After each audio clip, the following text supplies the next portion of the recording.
Warm welcome to the Teachers Care Academy again. So இன்னைக்கு நாம என்ன பார்க்க போறோம் அப்படினா லாஸ்ட் கிளாஸ்ல நம்ம data structure with programming அப்படிங்கறத இனிஷியேட் பண்ணோம். அதுல ஸ்பெசிஃபிக்கா data structures with stack, programming with stack அப்படிங்கறத பார்த்தோம். இன்னைக்கு நாம பார்க்க போறது அதே programming with data structure but the different structure பார்க்க போறோம். That's what your queue. So நேத்து நான் yesterday last classல சொன்ன மாதிரி ஒவ்வொரு டேட்டா ஸ்ட்ரக்சரும் ஒவ்வொரு ஸ்ட்ராட்டஜியை ஃபாலோ பண்ணுது.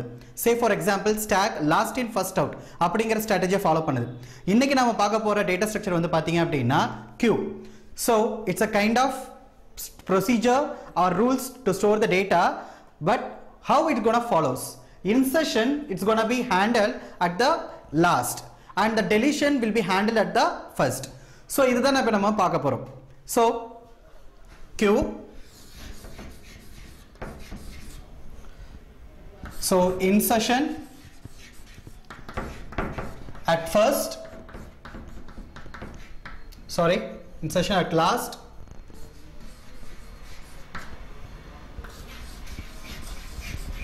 deletion at first.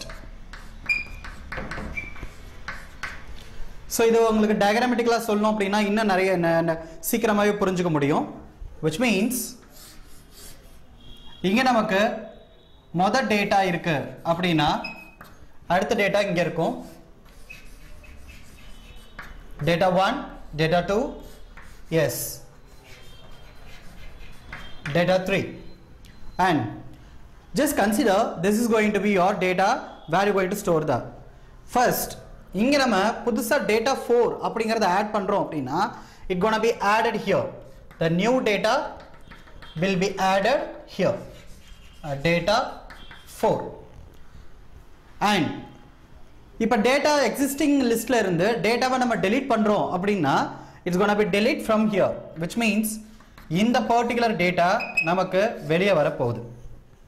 So each and every time, each and every insertion, every operation we need a two pointer to hold up in to maintain all this kind of a list. அப்ப நான் எங்க இருந்து delete பண்ணனும் அப்படிங்கறத pointer பண்றதுக்கு எனக்கு ஒரு pointer முக்கியம். அத நாம இங்க என்ன சொல்லுவோம் அப்படினா front.